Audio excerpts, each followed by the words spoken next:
Assalamualaikum warahmatullahi wabarakatuh. Perkenalkan, nama saya Muhammad Ikram Raptuk Paimbonan dari kelas PBS 3C NIM 19020200113. Nah, baik, di sini saya akan menjelaskan materi tentang pengertian dan pengaturan bank syariah. Nah, adapun pengertian bank syariah itu adalah lembaga keuangan yang menjalankan kegiatan usahanya berdasarkan prinsip syariah Islam. Dan menurut jenisnya, bank syariah terdiri atas bank umum syariah dan bank pembiayaan syariah. Adapun pengaturan bank syariah, yang pertama itu adalah kebijakan memberikan keleluasan usaha. Nah, yang kedua, kebijakan prinsip kehati-hatian bank. Yang ketiga, pengawasan bank yang mendorong bank untuk melaksanakan secara konsisten ketentuan intern yang dibuat sendiri dan melakukan kegiatan operasionalnya dengan tetap memicu kepada prinsip kehati-hatian. Nah, demikianlah penjelasan dari saya tentang pengertian dan pengaturan bank syariah. Kurang dan lebihnya mohon dimaafkan. Wassalamualaikum warahmatullahi wabarakatuh. Assalamualaikum warahmatullahi wabarakatuh. Perkenalkan, nama saya Harepi dari kelompok 5 Prodi Perbankan Syariah 3C. Di sini saya akan menjelaskan mengenai tentang sejarah Bank Islam yang ada di Indonesia. Untuk itu, pertama-tama ternyata Bank Islam di Indonesia, Bank Islam yang ada di Indonesia itu sudah mulai ada pada zaman Nabi Muhammad SAW. Sejak pada zaman itu, Bank Islam disebut sebagai kegiatan muamalat, yang dimana kegiatan itu mencakup tiga aspek, yaitu penerimaan titipan harta berharga, kedua peminjaman uang, ketiga pengiriman uang sesuai dengan akad-akad ajaran Islam. Nah, adapun orang yang dipercaya pada saat itu untuk melakukan kegiatan tersebut ialah Nabi Muhammad SAW itu sendiri. Akan tetapi itu tidak berlangsung lama, dikarenakan pada saat itu Nabi Muhammad hijrah ke Madinah.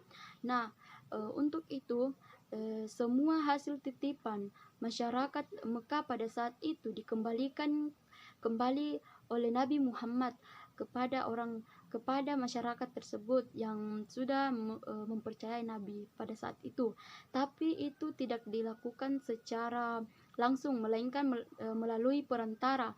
Dan adapun orang yang dipercaya pada saat itu untuk mengembalikan semua harta titipan masyarakat Mekah ialah Ali bin Abi Thalib, merupakan salah satu orang yang dipercaya Nabi untuk mengembalikan semua harta titipan masyarakat Mekah.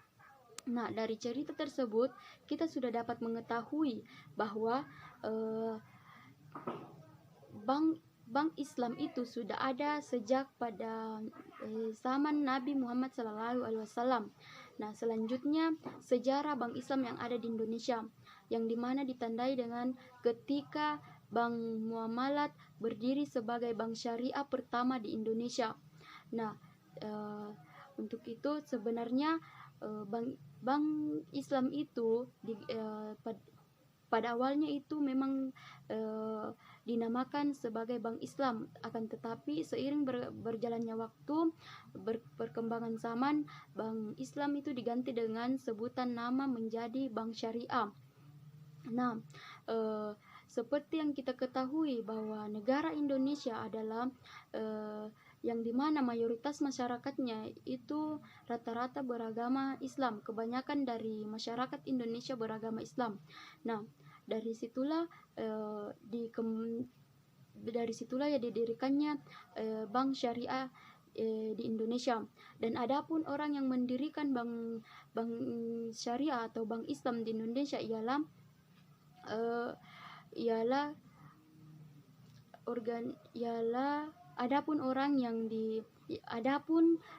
pendiri dari Bank Islam atau Bank Syariah di Indonesia ialah Majelis Ulama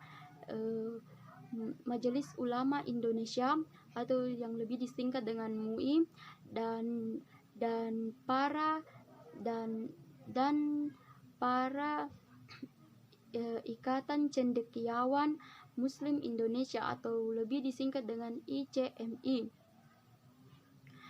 serta dengan para pengusaha muslim yang ada di Indonesia dan pemerintah pada saat itu.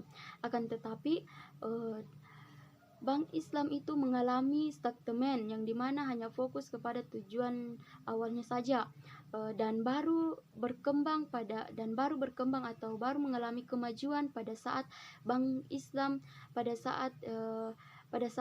dan baru berkembang dan maju pada saat terjadinya krisis ekonomi moneter, yang dimana krisis ekonomi moneter terjadi pada tahun 1998, yang dimana hal tersebut mengakibatkan banyaknya bank di Indonesia berjatuhan atau bangkrut. Akan tetapi di situ bank Islam, bank syariah masih bisa berdiri kokoh atau masih bisa bertahan sampai sekarang, dan itu menjadi salah satu tolak ukur untuk bank-bank lainnya untuk maju untuk berkembang lagi. Dan pada saat itu orang-orang para bankir melihat hal tersebut, bahwasannya Bank Islam itu masih tetap berdiri, masih bertahan, dan hal itu yang membuat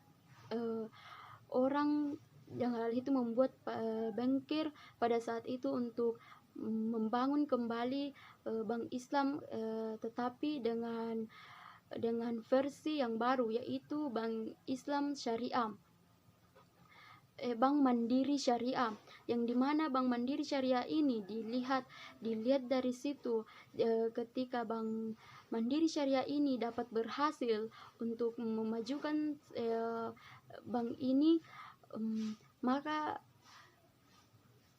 hal itu yang akan menjadi seseorang untuk maju ke itu menjadi tolak ukur para bankir untuk lebih maju untuk kedepannya.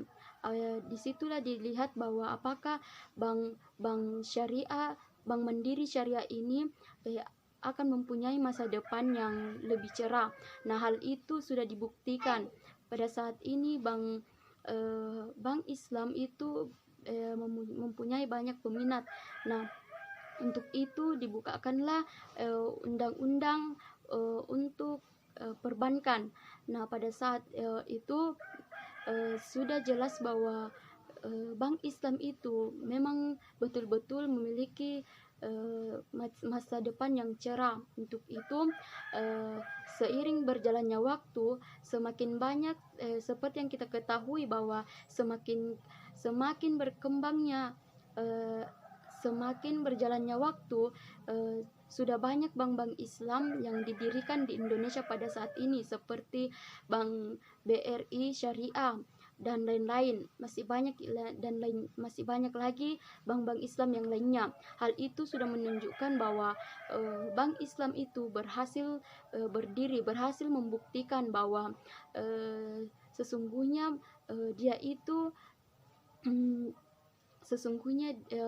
Bank Islam itu betul-betul memang adalah bank yang dapat dijadikan sebagai tolak ukur untuk memulai sebuah usaha untuk kedepannya.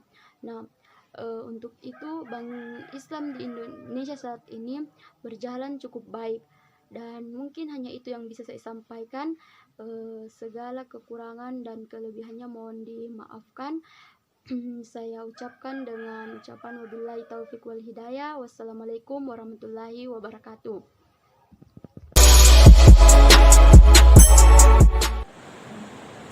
Assalamualaikum warahmatullahi wabarakatuh. Perkenalkan, nama saya Ulul Asmi dari kelompok 5 kelas PBS 3C. Di sini saya akan menjelaskan mengenai materi prinsip-prinsip operasional bank syariah.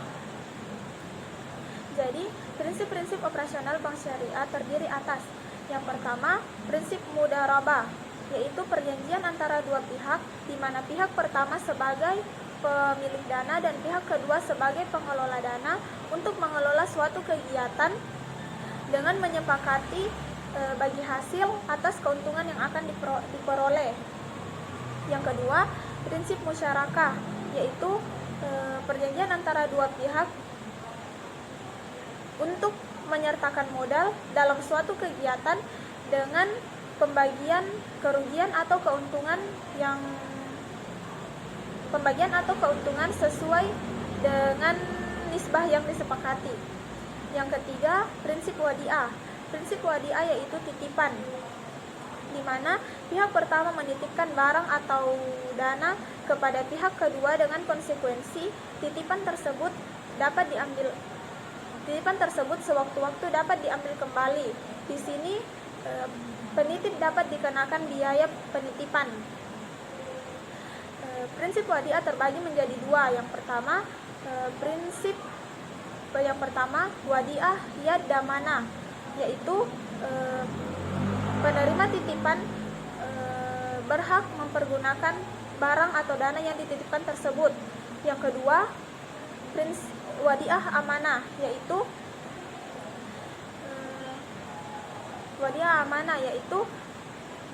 penerima titipan tidak berhak menggunakan barang atau dana yang dititipkan tersebut.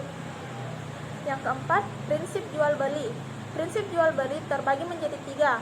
Yang pertama, murabaha, yaitu akad jual beli antara dua pihak, di mana pembeli dan penjual menyepakati harga jual yang terdiri dari harga beli dan keuntungan bagi si penjual. Yang kedua, salam, yaitu pembelian barang dengan pembayaran di muka dan barang diserahkan kemudian. Yang ketiga, istisna, yaitu pembelian barang melalui pesanan dan diperlukan proses untuk pembuatannya sesuai dengan pesanan pembeli dan pembayaran dilakukan sesuai dengan kesepakatan. Yang kelima, prinsip jasa-jasa, terdiri dari ijarah. Terdiri dari empat. Yang pertama, ijarah. Ijarah yaitu akad pemindahan hak guna atas suatu barang dalam waktu tertentu dengan pembayaran sewa, tanpa diikuti dengan pemindahan kepemilikan barang itu sendiri. Yang kedua, wakalah, pelimpahan kekuasaan oleh satu pihak kepada pihak lain dalam hal-hal yang boleh diwakilkan. Yang ketiga, kafalah, yaitu jaminan yang diberikan oleh penanggung kepada pihak ketiga untuk memenuhi kewajiban pihak kedua atau yang ditanggung. Dan di sini penanggung dapat menerima imbalan selama tidak memberatkan.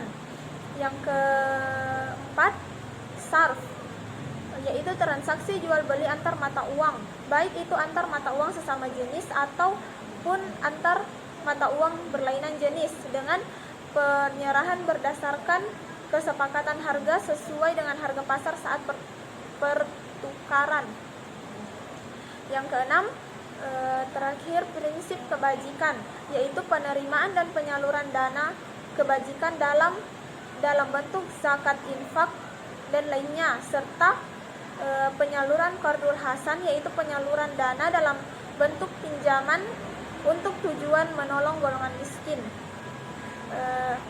Sekian dari saya. Wassalamualaikum warahmatullahi wabarakatuh. Assalamualaikum warahmatullahi wabarakatuh. Perkenalkan, nama saya Andi Harmin Maulani dari PBS 3C. Saya ingin menjelaskan materi saya dari kelompok 5, ingin menjelaskan tentang syarat-syarat Ban Islam. 1. Ban umum syariah. A. Kepemilikan dapat dimiliki oleh pihak domestik dan pihak asing. B. Berbadan hukum Indonesia dan harus dimiliki oleh sedikitnya 2 warga negara Indonesia WHI atau Badan Hukum Indonesia BHI, atau warga negara asing atau Badan Hukum Asing WHI atau BHI secara kemitraan. C. Pemilik tidak termasuk daftar orang tercela atau DOT dan dimiliki oleh integritas. 2. Bank Perkreditan Rakyat Syariah. A. Warga negara Indonesia atau Badan Hukum Indonesia atau perorangan. B. Pemilik tidak termasuk daftar orang tercela atau DOT dan dimiliki integritas sebagaimana yang telah diatur dalam Bank Indonesia. C. Dimiliki oleh dua pihak atau lebih. 3 unit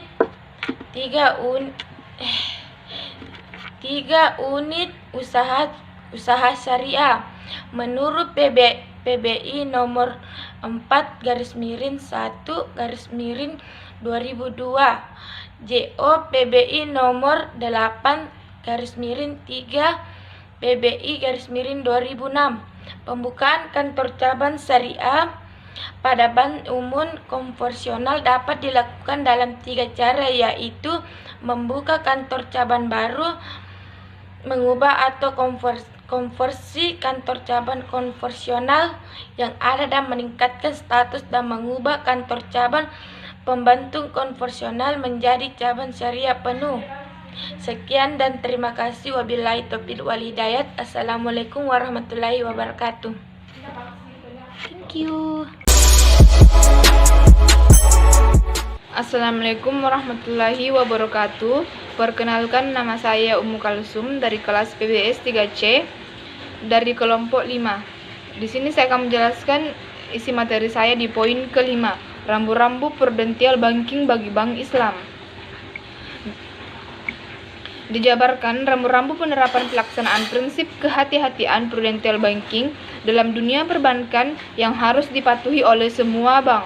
Prinsip yang digunakan dalam perbankan syariah adalah prinsip kehati-hatian dan prinsip syariah, di mana kepatuhan terhadap prinsip-prinsip tersebut berpengaruh terhadap tingkat kesehatan bank syariah itu sendiri. Prinsip kehati-hatian prudensial banking adalah kehati-hatian bank untuk meminimalkan risiko usaha operasional bank dengan berpedoman kepada ketentuan bank sentral dan ketentuan intern bank.